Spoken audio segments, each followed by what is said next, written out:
after show. You're here. Oh, you're here. Oh, yeah. Yep. A little. What's going on? Oh, no. I am just No. sleepy. But that's my own brain's fault. But you're microdosing. I mean, if 400 milligrams of caffeine. Is that a diet? You moved to Diet Coke? No. I'm still working on this Monster Boy right here. Do you drink it right out of the can? You don't put it on ice or anything? What? Did I What? stutter? Okay. But is that the same monster you've been working on for over an hour and a half? No, this is number 2. Because I can only ever get... I was more of a rock... Is it rocket? Is that what that stuff's called? Rocket juice? Rocket fuel? Rocket... No. Let's Rocket see. Boy. There used to be this one. I can only drink it because it basically tastes like bull piss. But like... They all do. I assume. But I could only get it down when it was really, really cold. Oh, yeah. I in fact, I put mine in the freezer for 45 minutes if it is not warm because Do you do a timer when you do that? Yes. Oh, always. Yeah. No, I'm just double checking because, yeah, I've had enough 12 packs of Busch beer blow up that, you learn. You grow. What is the amount of time, because I've wanted to try this, but the amount of time for the average freezer to cause a can to explode? Like I don't know, but I do this. There's a thing I do with sous vide. There's a thing I do with various kinds of cooking, with even with Kenji Lopez Alt's excellent boiled eggs recipe, where like sometimes I'll do 2 timers. Or like when I'm doing garlic bread, I'll do a timer to check on something. And then I'll do a timer to definitely remove it. And that sounds nuts, but on more than one occasion, I have to say one of those timers was not enough. So if I set a timer for 40 minutes for garlic bread, and I don't realize until 40 minutes in that it's been in too long, like I missed my window. Mm-hmm. But on the other hand, like if I don't have something to say, no, seriously, take it out. I can't forget. There was one I was doing for a while where I could say, hey, Dingus, to my Amazon device, make a coffee. And it takes me through the steps of my preferred process. So it assumes that, for example, I should play it for you. It's kind of funny. It assumes that the water is heated, that the coffee is in the filter in the thing. And then it says, I say, make a coffee. And it says, okay, what's the first step is to pour it in and stir. So for 30 seconds, I pour slowly and stir. And then I get another reminder when it's done 2 or 3 minutes or whatever I said of, let it steep or, sit. Then I do one, which is okay, now time's up. Put it on, make them have it be the coffee, like put it on your cup and have it pour into the coffee. Then I get another reminder that's like, hey, idiot. I think it says something like, drink that sweet bean juice. and that is like a minute or 2 later, it reminds me, hey, you probably forgot that you have coffee dripping into a cup. That's so good. It's like a little, your Amazon ladies hanging out with you. It's not something I'm proud of, but it's something I've learned from experience. Is like there's very few things make you feel stupider this is if you go back to first principles. The first principles are like let's try that test that I'm always encouraging, which is somewhere set a timer for, let's say, a terrible amount of time, like 6 minutes. Set a 6-minute timer and see how close you can get to realizing 6 minutes have gone by without the timer going off. And I can almost promise you, like, one of 2 things will happen. You will look at it after 3 minutes if you remembered, or the timer will go off and you'll realize, oh my God, I forgot I had a 6-minute timer.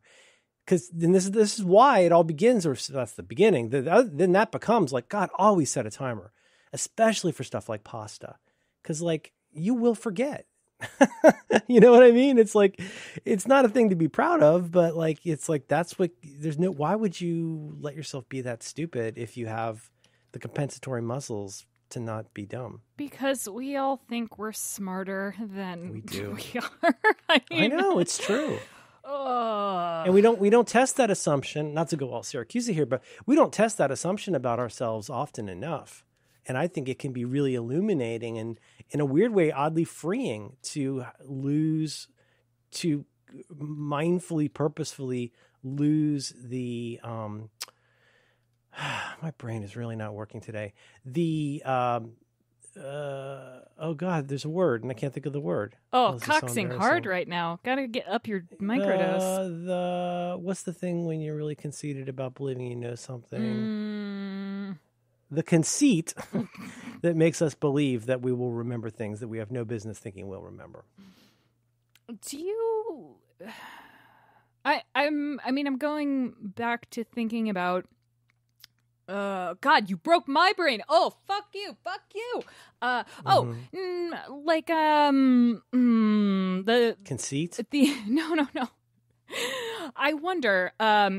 We talked briefly, I think, about like the attention of things like TikTok and the gram reels and all of that stuff, and I think that more people are using timers because we're realizing how broken our brains are and how we continue to break them. I don't know. I mean, I agree, but I don't think our brains are broken. I think our brains are the way that we are. It's our attitude about our brains that's broken. We think it's a sign of weakness because we're used to being young and overstimulated. I'm sorry, I interrupted you, but like that, I push back against this idea that there's something broken about our brains. It's our thinking about our brains that's broken most of the time. And that's where we won't run into trouble is, as our friend David Allen says, your mind doesn't have a mind. You know, it's like we just assume that we'll always remember things. We don't need to write things down. We don't need the big print. We don't need the ramp. We don't need any of the things that we look down on other people for quote unquote needing. It's like we needed it all along.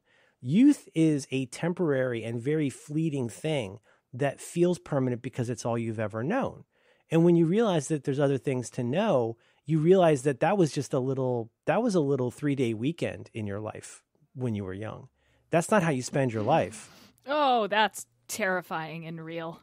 But I mean, that's, I think, do you think we're broken brains, attention. We're talking about attention, broken brains, and TikTok. I do think it's interesting, the sort of TikTok trend that's hopefully dying down of stealing soap dispensers. Of white millennial women like trying to dunk on young Zoomers. I don't know. It feels like there's this weird intergenerational hostility that we have never experienced before, which sounds obvious, like duh, internet. But I don't know. I don't remember any of my adults having such hostility towards young people. And now my peers are really hostile towards younger people. At the risk of turning to something you said this wasn't 20 seconds ago, can you think of why that might be? Could it be that we just never realized how shitty strangers were because we never had access to this many shitty strangers always showing their shittiest side? Right? Yeah. You know what I mean? Yeah. Like there's been so many interesting episodes of podcasts lately that have been thought provoking to me about this. A lot of times stuff, again, like what next? Just, but getting us to think about like the thing that's been right in front of our nose the whole time, which is, not to be all whatever, Malcolm Gladwell, Dan Benjamin here, but we were never intended to have this much access to other people. Chris Hayes, who I think might be the Chris Hayes, had a really good piece in, I want to say, The Atlantic in the past week or so about what it means when we've all become celebrities. He uses the example of the fennec fox. And like if you go to the zoo in, I think, New York, there's a fennec fox. Fennec foxes, really cute foxes with the giant ears. Yeah. And he said it used to be such a fun thing as a kid to go to the zoo. And you could stick your head into this apparatus where you could see what it's like to be a fennec fox. It had giant fennec fox ears where you stuck your head in, and suddenly you're overwhelmed with how many different things you can hear. Mm-hmm. And in particular, if you like, you're hearing all these conversations of other people who are at the zoo that you were never intended to hear. You realize it's a curse to have ears that big, And that's kind of what's happened now with the internet. And it all happened so quickly. As much as we all complain about it or talk about it on a podcast, like we still haven't fully internalized how inhuman it is to have this much access to what other people are saying or claiming to think. Oh, you're overhearing 1,000 conversations all the time. And sometimes you hear those people having a conversation about you and you're like, ugh, is this healthy? Is this wholesome? And now that everybody's got access and we spend all of our days doom scrolling through the shittiest possible takes about all this stuff and going like, I don't understand, why is there so much Discord? And it's like, well, we could all have less of that Discord if we stop looking at it a little bit. And then eventually if we all stop posting that a little bit. I don't know. I mean, I know that's an old man take, but no, I don't think it is. I do think it's not a really binary take, but just like the internet has unsubtle, you mean? I guess so. I mean, we talk about nuance all the time. I really never shut up about nuance and context. Goes together like peas and carrots. And I don't know where the happy medium is. I don't know if there is a happy medium. I don't know if our brains, this gets a little Tim Ferriss, Gary Vee, but when will our brains catch up to this, or when will we accept that this is not a good when we start thing? Really working on our side hustle, crush it, Alex. Why don't you crush it? You fucking bitch. Why don't you crush it? Oh, by the way, my parents own a winery. Imagine your father. Now he's shot in the face. Okay. Imagine he's just been shot every morning, 5 minutes, shot in the face. Oh, why would I do that? Have you never seen that Gary Vee thing? No, I met him once at South by Southwest. He seemed nice. His shouting He's is not my tempo. Let's no, just say not my tempo. No. Yeah, Jonathan Colton. I ran into him there, and he seemed nice. The wine guy? Were we talking about the same guy? Jonathan Colton, the wine guy. No.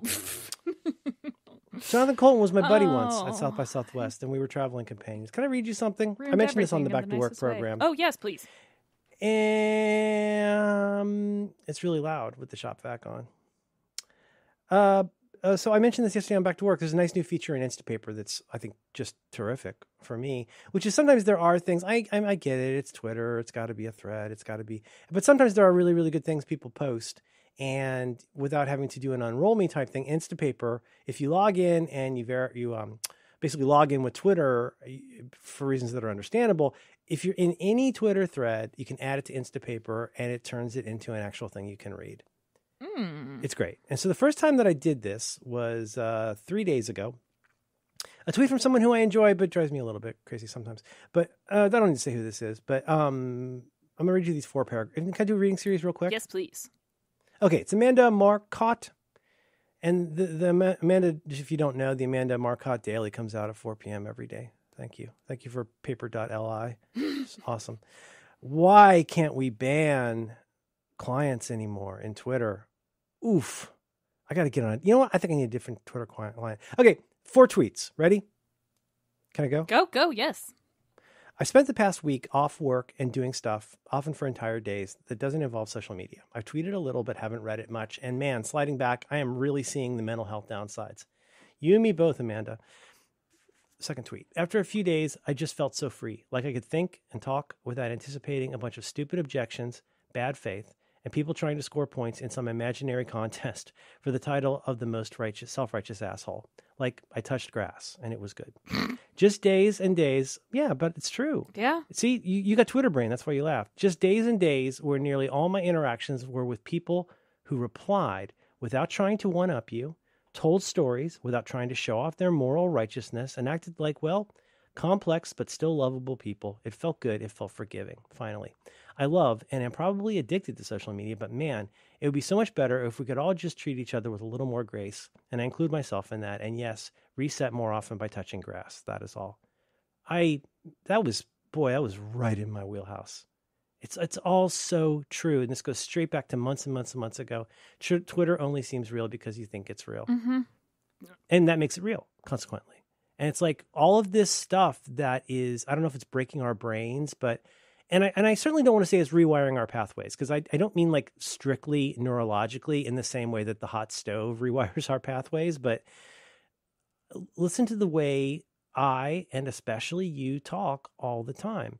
And it's like we're mentally imagining the worst possible person on Twitter, maybe the worst possible person who's followed by lots of the worst possible people. And aren't you constantly imagining what's a terrible person who deliberately misunderstands me going to say about this? Mm-hmm. So maybe that's the person who says, the kind of person who would say, yeah, these kids today with their rock and roll, that ain't money. You make your money on the MTV. Like the kind of thing that used to be the sort of thing you'd say to the person in the checkout line at a grocery store. It's just that now anybody can find and amplify that stupid thing that she said and create a new kind of, unintentional sort of class war or generational war. Just to state the obvious, I think the reason that we think so much now about, say, boomers or Gen X bagging on subsequent generations, people have always done that.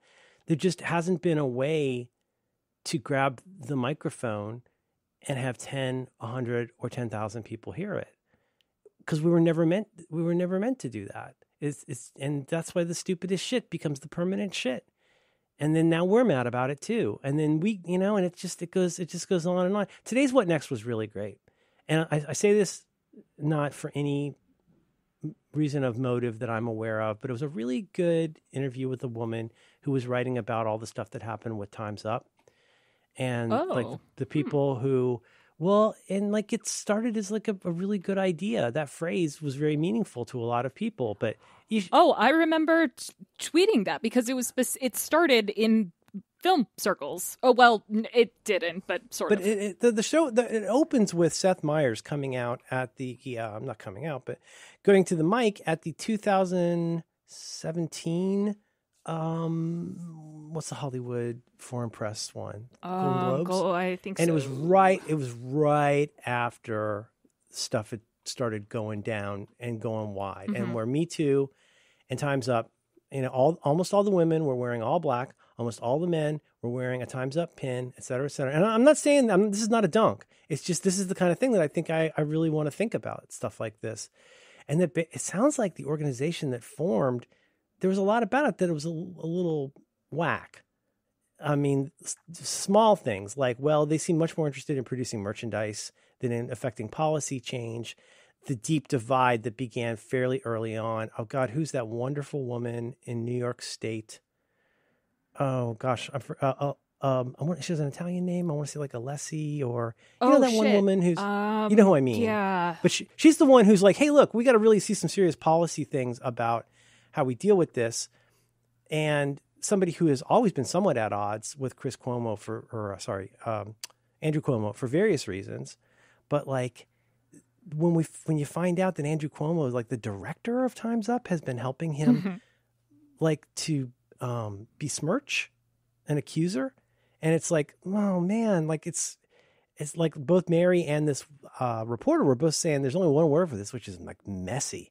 It's just, it's so messy. And I don't know. I just think it's really thought provoking and this is a very John Dickerson, a Dickersonian sort of point when he says things like there is a cost, which is like, there's all this creeping stuff we're all a little bit aware of, but I don't know if it's rewired my neurological pathways, but I do think it's had an impact on my cognition and behavior in a way that I'm trying to become more aware of, not to become a perfect man or person, but to like just become aware of when I'm moving closer to what I'd like to be versus moving further from what I'd like to be. Because I think it's real easy to find yourself sliding into a situation you never would have wanted.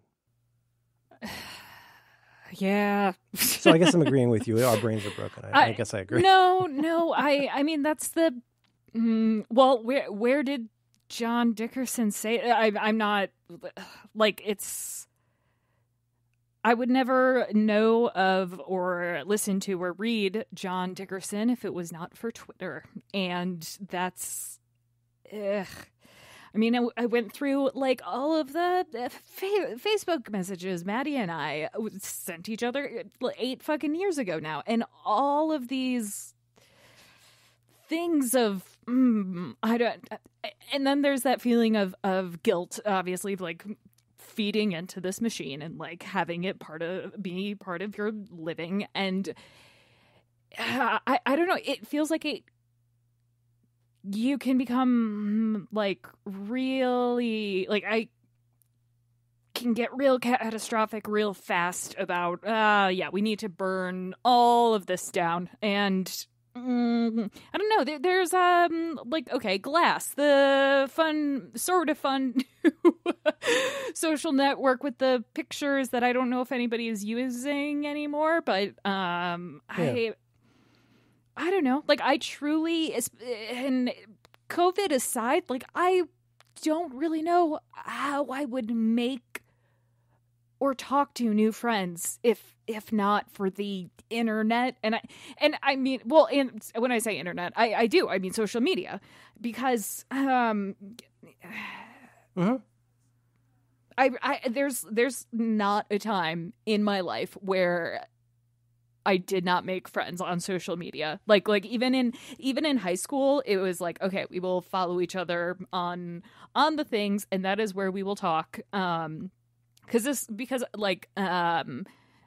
AOL Instant Messenger and AIM was kind of before, like, I used it, but probably not in a way like a 10-year-old should. Was talking to people about like computers and stuff. That's something a lot of us started using early on, because right. There really wasn't much else. I mean, you could nerd out and get ICQ and find the equivalent of, like, I guess what you think of as a IRC type thing, but like AOL is something that then a lot of us kept using years beyond enjoying using it, because it was the fax machine of social media, basically. There was that Duck, the open source Duck client, remember? That's ICQ. That's ICQ. I know what you mean. Yeah. I know what you mean. Bonjour and stuff too. Yeah, that was cool. I remember that. Yeah, the Duck. Not CyberDuck. What was it called? I forget. It's just, there's a phrase that I'm trying to remember from, I want to say Mark Crispin Miller. It might have been Todd Gitlin. I think it was Mark Crispin Miller. The primary thing that compelled me to write my shitty undergrad thesis was this book by Mark Crispin Miller called Boxed In, which is a book of his essays from, I forget which magazine. God, I can't believe I don't remember this. But about TV that he'd written in the 80s, and because that's when I was in college. But anyway, I feel like I one of the early chapters, maybe even the introduction, as he's kind of closing up his introduction to what he's going to talk about, he says something along the lines of something blah, blah, blah.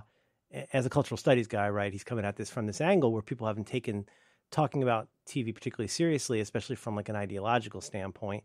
But he's saying that, what was the phrase he used was something like, we need to find a way to talk about television without being either wowed or neutered by it. Oh, fuck, that's good. I really love that phrase because, and I think it applies to so many things in so many contexts. Because what do I mean by wowed or neutered? Well, setting aside the gender part of this, well, what does it mean? It means that, like, how do you talk about a really big topic without it being either something that overwhelms you in any way, either with how big it is, with how bad it is, with how, I mean, again, wasn't that long ago that I thought MySpace was going to be the big thing for years and years and years. And then suddenly it wasn't. But wowed or neutered as in like, well, the kind of, what do they call it? Like not the conversation terminating, but there's that term for a certain kind of thought terminating cliche, which I'll look up in a second. But like, how do we be able to talk about this thing that has become like air, but it's like big air? It's like, how do we talk about this? And I feel like that's where we are. How do we talk about social media now without being wowed or neutered by it? Mm-hmm. And that means stuff like not saying extreme statements like, oh, Alex, it's fine for you to make friends on the internet. You could meet more people at Starbucks if everybody wasn't looking at their phone. I'm not saying that. I'm just saying that, like, when something is big enough, it feels permanent. It feels load-bearing. It feels obviously extremely important. But at the point when we start going, well, what are you going to do? I reluctantly accept that I need this for my work. Or like, when you get to that point with anything, like maybe the bigger pattern is what happens when we just keep moving from one thing that neuters us to another and feels overwhelming. And like at what points and how often and how deeply do we pause to reflect on the role that we would actually like that to have? And you say something like that and you sound simple. You know what I mean? You sound like Simple Jack chasing a butterfly with a mallet. He has a good brain. Makes my eyes rain. God. But do you know what I mean? Like that's one problem is like let's look up thought terminating cliche. I associate that with Orwell, but I don't know if it's technically Orwell. Have you ever heard that phrase, thought terminating cliche? I feel like I have, but I mean, in a way that like I've heard the term Orwellian many times, but never as much as the past year. Never by anyone who's actually read the books. Yeah. A thought terminating cliche is a form of loaded language commonly used to quell cognitive dissonance. Depending on context in which a phrase or cliche is used, it may actually be valid and not qualify as thought terminating. It does qualify as such when its application intends to dismiss dissent or justify fallacious logic. Its only function is to stop an argument from proceeding further. In other words, end the debate with a cliche, not a point.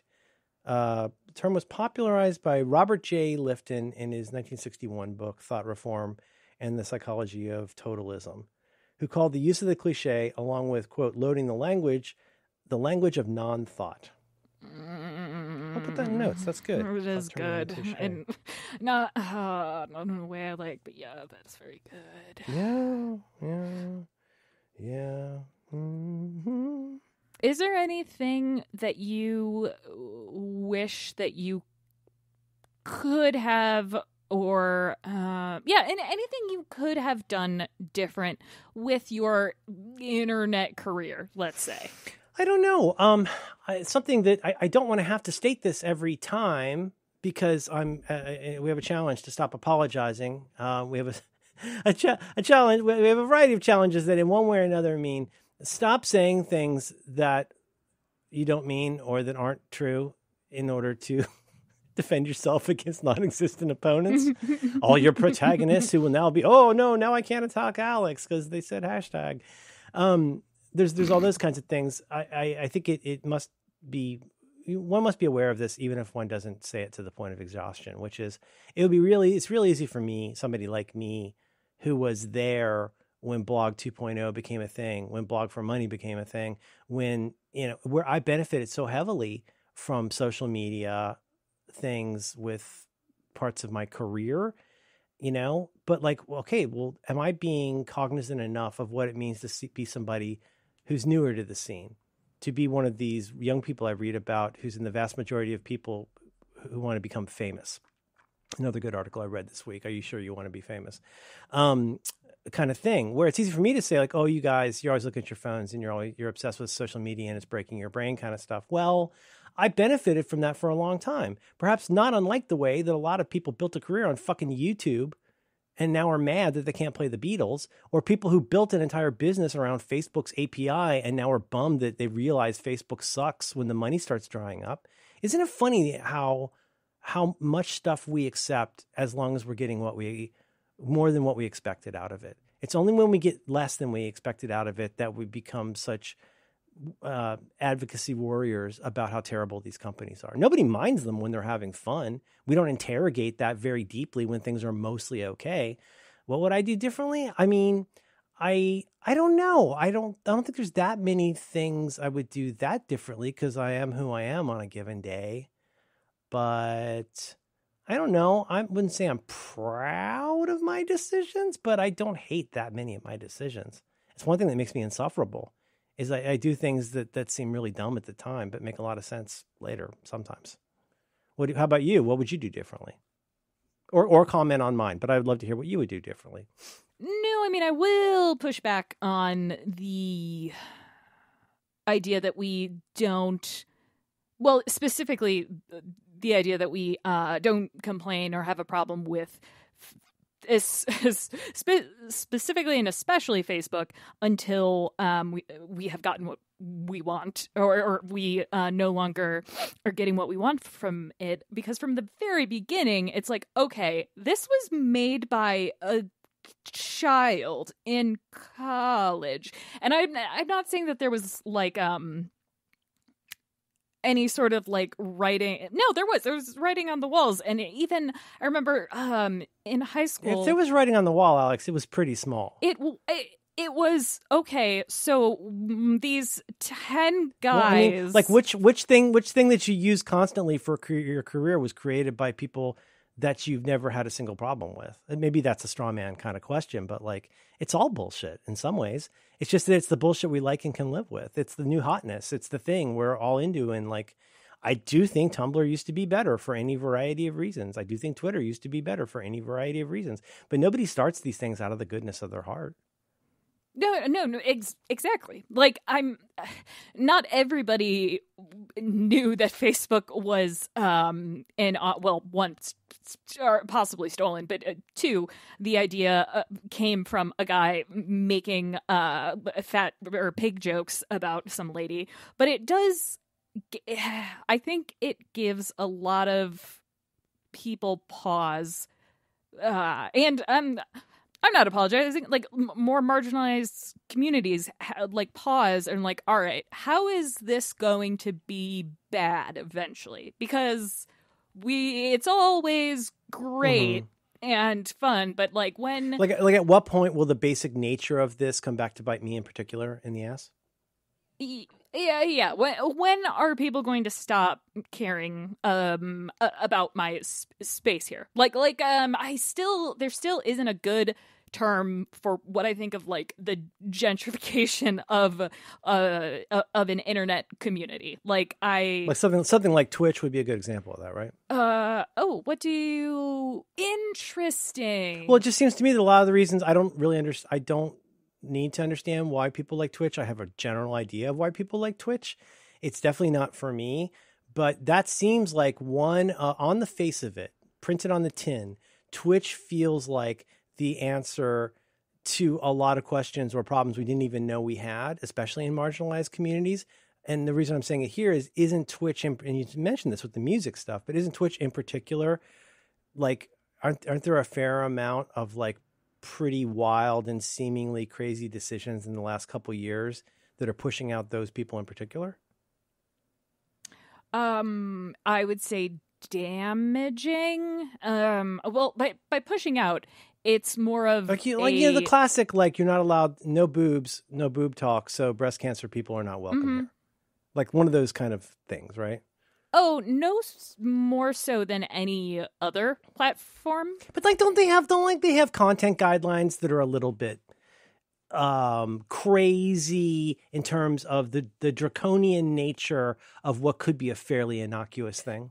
Yes, but they are more upfront about it. Like, those crazy rules in advance, right? Like, people will be given a 24-hour ban because there are no guns allowed, and then someone does like some airsoft thing, and then they're banned. And we've talked about the time that someone was deplatformed because their kid was like hanging out in front of the camera for a few minutes. I've forgotten about that, but that's actually probably the example I should have been thinking of, where their kid wandered in, and because they have a zero tolerance policy on unattended kids, even though your eyes would roll audibly hard at that situation, that's still the letter of the law. Right. And the thing that's been like Twitch's, I guess, thing from the beginning is, active communities, which is why they kind of police this stuff super hard. But right now, Twitch is going through sort of this reckoning of, these really big creators can say, hey, check out this small channel, and then people are being harassed off the platform, or they're doing the thing where, report for inappropriate content, blah, blah, blah. And does that tend to be a la Black people getting pulled over for speeding, or? Oh, absolutely. It's one of the, yeah. Okay, because ditto, let's think again about Substack, where like if you were to see an actual pie graph, and I'm going to go somewhere materialist with this in a second, so brace yourself. If you're able to see a pie graph of like what got people to, let's put it this way, show me a pie graph of the dollars generated by the decision to do your first Substack subscription. Does that make sense? So Like there are people out there who subscribe to things on Substack, and there are people out there who have never subscribed to a thing on Substack. Somebody comes in and subscribes to a Substack. Which is the first Substack they paid money for? Okay, so show me a pie graph of that. And I bet a lot of the people making that Taika Waititi face would make it twice as hard to see how many shitty-ish people are what made Substack a thing. Now, does that mean that all the people, that the Jeep Hears and the Walt Hickeys and the whomevers, in case you missed it, crowd, like, does that mean they're bad people? No, not at all.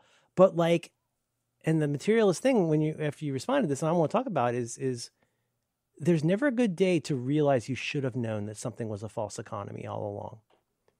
That's the bigger pattern here. And when I say I'm not trying to be simple about this, like, oh, you say you're pushing back against this. I'm not saying that like nobody could have ever figured out Facebook could be used for something bad. I'm not saying any of that stuff. What I am saying is like we tend to go along, get along, as long as we're not actively harmed by something.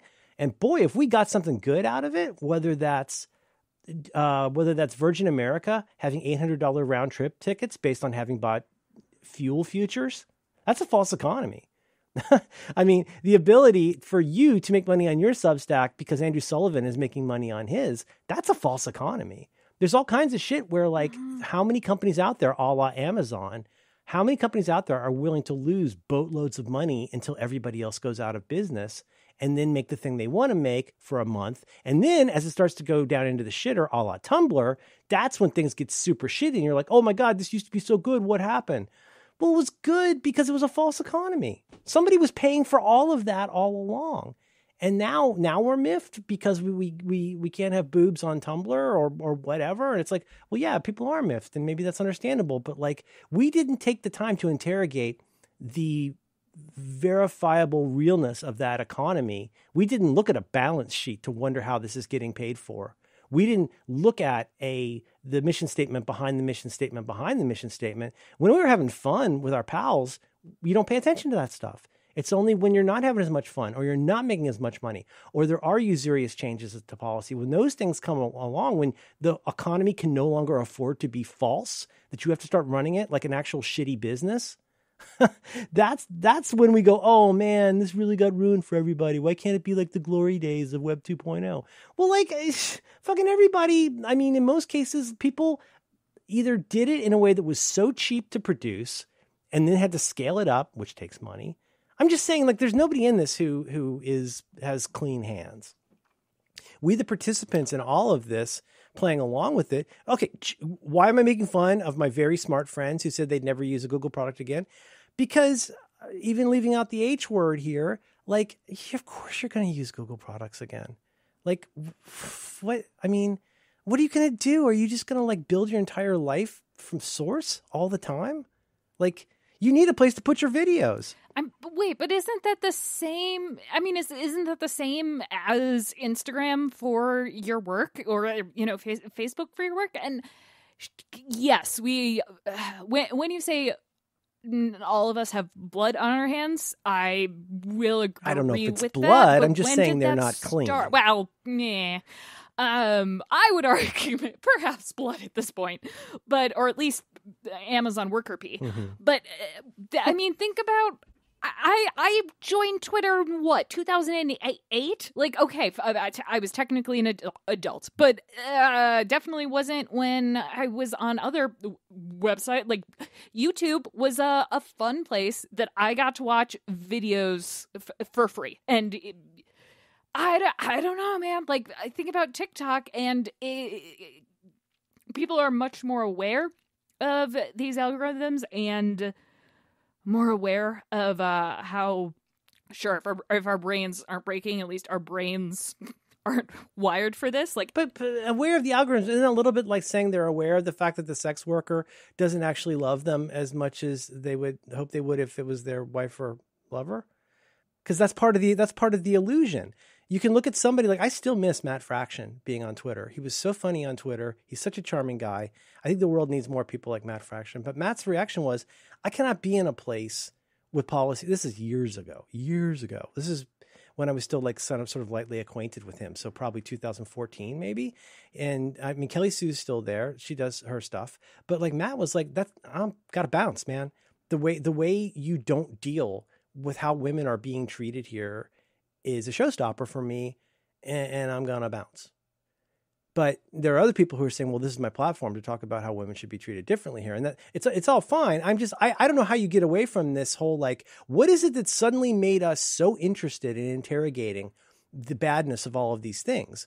Well, and I'm not even trying to say like, oh, you weren't paying attention. I'm not trying to say any of that stuff. I'm just saying it's like, what are you using right now that you have an unalloyed positive feeling will never, ever, ever be anything that's going to be a problem?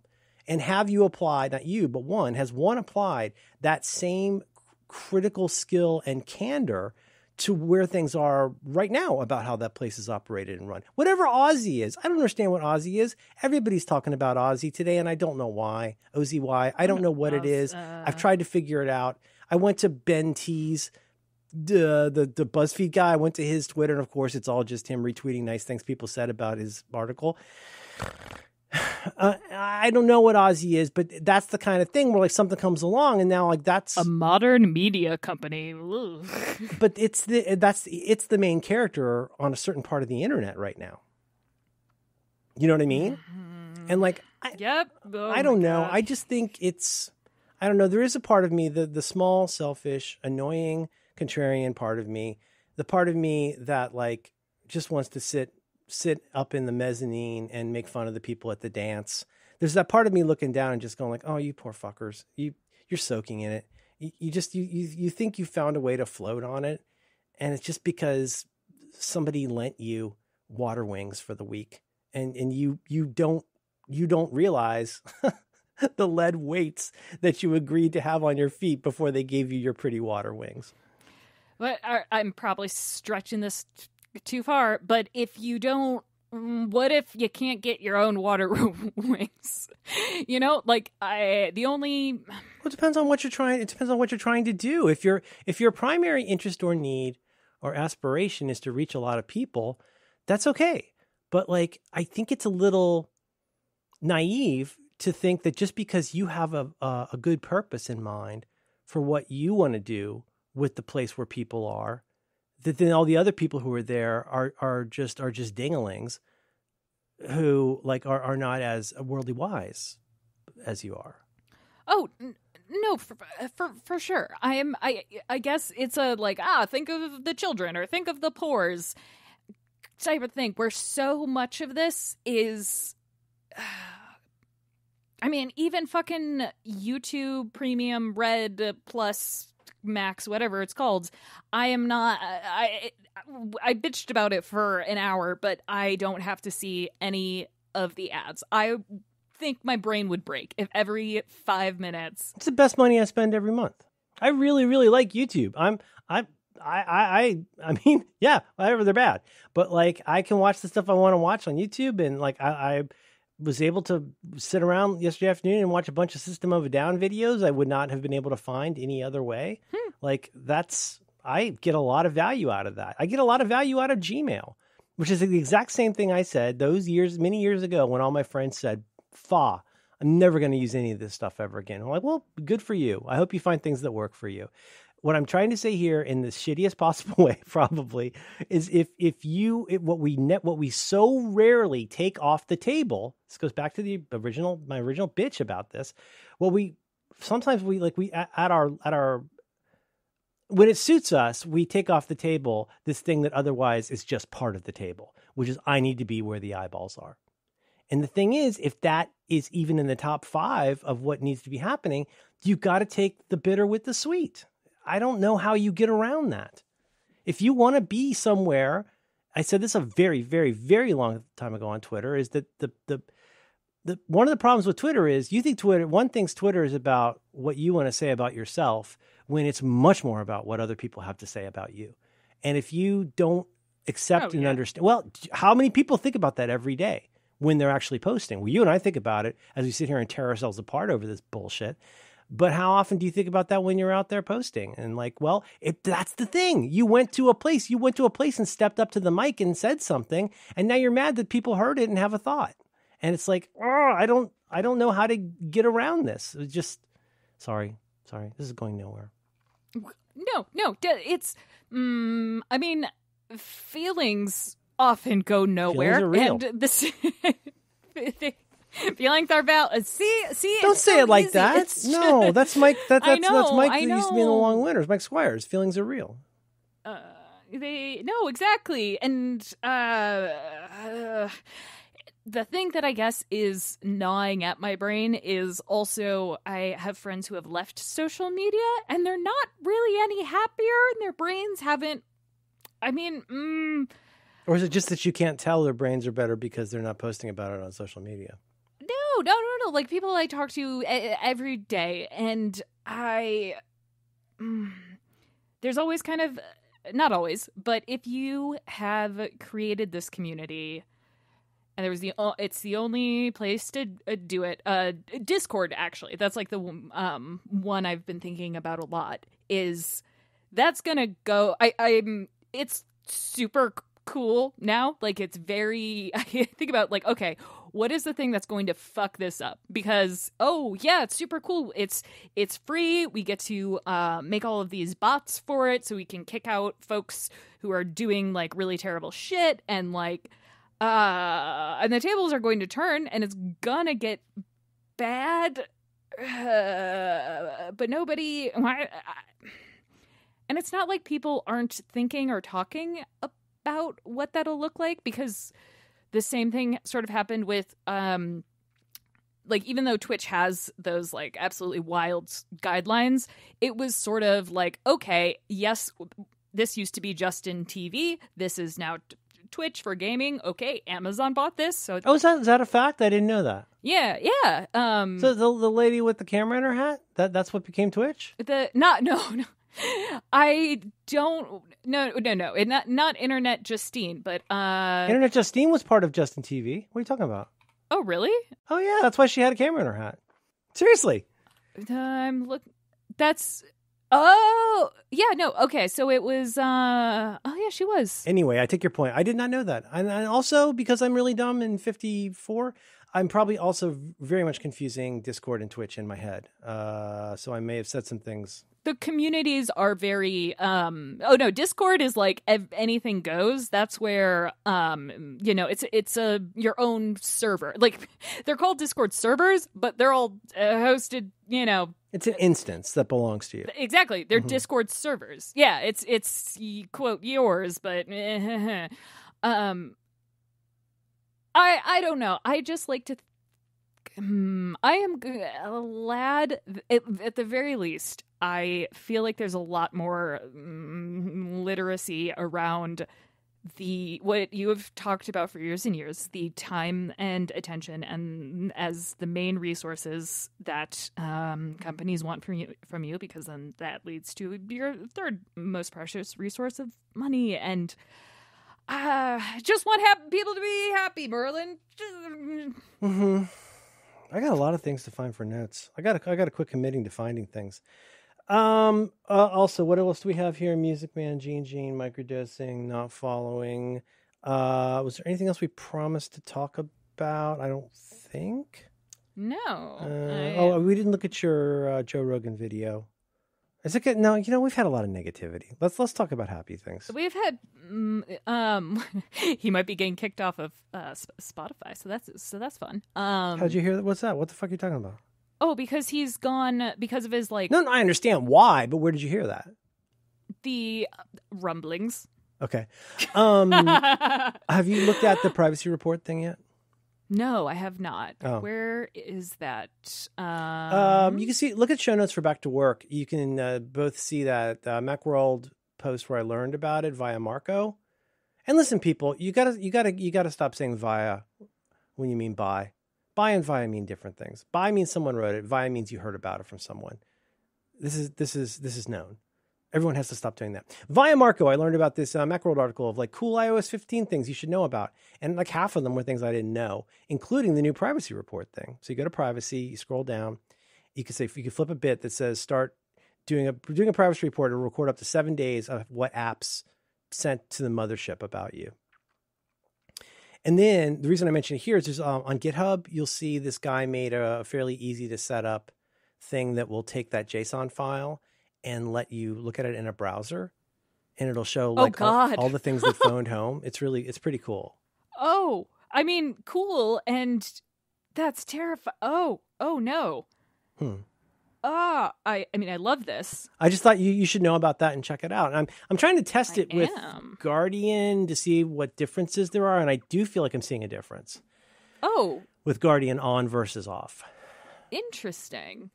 Like if I use DoorDash does DoorDash things. I saw it because Marco remarked that he'd been doing it and was, I don't think he said surprised, but just took note of the fact that, wow, a lot of these things are sending info to Google, a lot of things. Mm-hmm. I'm more interested in sort of, here we go, tracking. Do you, oh, wow, I have no apps allow to request to track. This is different. It's the very bottom. So you go to privacy and then scroll all the way down. Yeah. I can pull it up. Hang on. Where is it? Oh, my phone's charging. Okay. Okay. Well, actually, you know how to find things. This is an interesting challenge. Maybe. What? But that'll be sad. Oh. Did you see what I'm talking about, though? So you go to privacy. Yeah. And you'll need to turn, I would say go ahead if you're into it. So record app activity, click, and then flip that bit and then check back in probably a couple days. The directions for what to do after that are in a very good GitHub thing you can download, install via the terminal, and then you basically drop it onto a web page and it shows you your report. Ooh, I am going to break some things in a fun way. That was the last thing of the main topic stuff I had. Cuck device. Do you want to talk about challenges? Yes. Challenge. What you doing? What am I doing? I'm scrolling. What else? Scrolling. Oh, scrolling in the big dock? Yes. Oh, yes. Yeah. I got to figure out a way to jump down. I got to figure this out. Not enough hours in the day. What's anime blind? I put stuff. Let's see. You added interview a stranger, line 662. I have not contacted Gabe. I still need to do that. Taste test. Oh, I think that was a try on. The try on an idea. I just saw Play with Workbench crossed out and baby. Oh my god! Again. Well, it's around for a little while longer, but I was so excited to play with this. What's the latest? Has it been saved? Let's see. What is it even on their actual website? Workbench. God, this thing looks so cool. I mean, is it just gonna go away entirely, or is it gonna go like enterprise? Like, what's the deal? Where did I read that? I don't even see anything about it here. Blog. Here we go. Blog. We don't have news sections anymore. We have blog. Oh, and that's from 2019 on Medium. Okay. But this thing, man. Oh man, I was so bummed because now I don't want to spend a ton of time with it.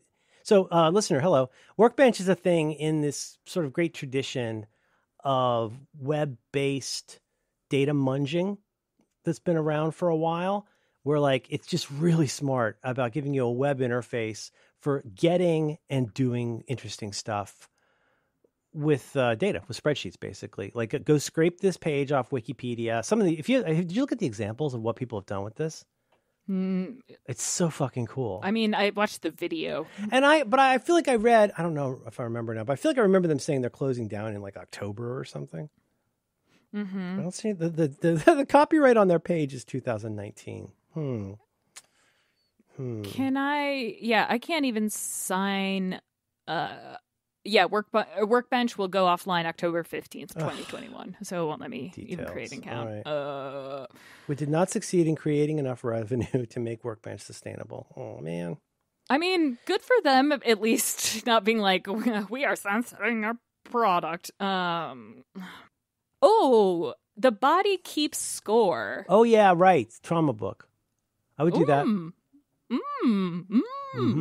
want to do that? Yeah, sure. That's a good one. It'll be a very sad. It'll be another upsetting. No, not upsetting. I don't know. You don't know that. You don't know that. You don't know that. That's true. That's true. I've been trying to tell people to stop saying that they have a little bit of trauma or a little bit of PTSD, because that's it's not called a thing. pseudo. It's called pseudo trauma.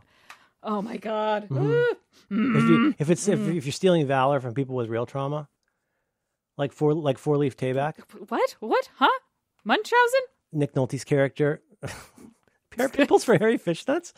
Nick Nolte's character in Tropic Thunder, the guy who wrote the book that the movie's based on, and then you discover that he's a fraud. There we go. All right. He's just in the Coast Guard. I'm like, that's a real person? Is that a real person? Do you know if that's a real person?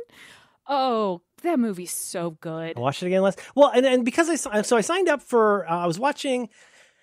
I mean, Adam Neely keeps talking about this whole Rat King of, Nebula and Skillshare, and it's pretty fucking bananas. I went in and using his code, I signed up for 1 year of Pro 4K HD Skillshare, which comes with Nebula and Topic and Psalm. You get like this whole bunch of, the whole thing was $59 for a year. And I thought, okay, what's the worst thing that can happen? So I went and I signed up for it. And so I've got, I haven't done much with Skillshare yet, but I went in and watched a really good Nebula video. And one of the first Nebula videos I found that was not Adam Neely was that lady who I'm pretty sure, I think the internet doesn't like her now, but she's a very funny woman who I'm pretty sure is the woman in the Thanks I Hate It meme. And she did an amazing thing on Tropic Thunder. Lindsay Ellis. Yes, that's her name. Oh my God, you know of her. Okay. Oh yeah, the internet. She's like ContraPoints, and the internet hates her every Isn't week. she canceled? She's like canceled. No, I read in some headlines that she doesn't understand what cancellation means, and here's why. Here's my reaction video. I don't know if I've mentioned this. She writes books now, so she was like, oh, I don't need to do YouTube as much. Yeah. She has some videos about that. Yep. I wish I'd known before I wrote my novel. Yes, because oh my God, yeah, her thumbnails too. Oh boy, I'm interested in this Skillshare thing too. Yeah, me too. Adam Neely in his very, very latest video was talking about MKBHD has one about doing video. That just seems like, in terms of like supporting people I like and enjoy and respect, combined with cool treats, that's a no-brainer. You buy Skillshare, you get Nebula. It's wild. Interesting. Yeah, like I say, there's different packages, but I'm happy. $60 for a year of stuff, really? Yeah, I'll do that. But anyway, she did a video on Tropic Thunder that I watched twice yesterday afternoon. And then I made my family watch Tropic Thunder, and we watched it again. Because I want to watch it almost every day, basically. Oh, that's... Where do you begin with this goddamn movie? There's so much to it. But it's a really good video. She's basically talking about kind of keying off of this, I guess, I'd never heard of this, but a pretty famous essay from the 70s about Chinatown and about basically... I don't know if I totally agree with all of her points, but she does a good job with it, which is this, the cliches, speaking of terminating cliches, that like there are certain kind of events that come along and if not cause an end to a genre, at least make it so that you'll remember everything after that as post-genre. So like, Cormac McCarthy wrote a Western book in the 80s called Blood Meridian, but that's really a post-Western book. You wouldn't think of that in the same way that you would of like a Roy Rogers movie. And she's saying that, okay, so 1974, what an incredible year. I mean, Young Frankenstein and Blazing Saddles. That was the same year? Holy shit. Yeah, two of his best movies come out that same year. And that really, it's not that Blazing Saddles put an end to Westerns, but how many Westerns have you seen after 1975 or 6 that are anywhere near what we typically think of as a Western? And I think what she's trying to say here is that like Tropic Thunder does this for so many kinds of cliches. The star comedian comedy like Eddie Murphy in The Clumps. Well, the what are they called? The Fatties Fart Too. They direct the Jack Black thing where it's like, obviously they're making fun of the Clumps, but also Vietnam War movies. Oscar the race to get an Oscar without like having done anything actually good. Like there's just a bunch of stuff. It was a really good video and I liked it. I wish I could share it with you, but it's on Nebula. Go sign up for Nebula so you can watch it. Thanks. I'm literally doing that now because I think Nebula / You need to activate all the different things after. So you're signing up for Skillshare. Use Adam's code or whoever you like. And then once you're in, you'll get a pretty easy to deal with page that says, okay, you're on Skillshare now. Do you want to activate Nebula? And you may need to generate a password for it, but you'll figure it out. I just realized I'm on the beta for Nebula. Why am I on, or at least the test? Well, I have an account for that. Fun. That wasn't a flex. I was just so confused. I'm like, why was this? Sure was. Yeah, I've been using the beta for a few weeks. Yeah. No, I literally no, I didn't. You didn't even know. You're so cool. You didn't know you're on the beta. You're on so many betas. That's why you're the alpha. I do wish that you could get rid of those little dots because then when you share funny screenshots, it does feel like a flex of like, oh, like you're getting outed. Outing yourself. Like, hey, look, I'm a Slack beta person. It's getting late. It's we're gonna do paint your nails. Let's do the fun trauma book. Okay. And the parts I've read are already really good. I know for just the first chapter of The Body Keeps Score. 2021. So I've already done this challenge, but I would like to talk about it. And I would like to bring this book to the attention of others. Yeah, especially because it's older. Well, not old, but like, I don't know. It is. I had no idea. I feel nuts. Sorry, we don't say crazy. That I did not know about this book that's from 2014. Yeah, the only reason I think I sent it to you via the Ezra Klein show, which I love the show notes for, and then I don't listen to the actual interview with the person. You should talk to Overcast about getting an Ezra Klein mode.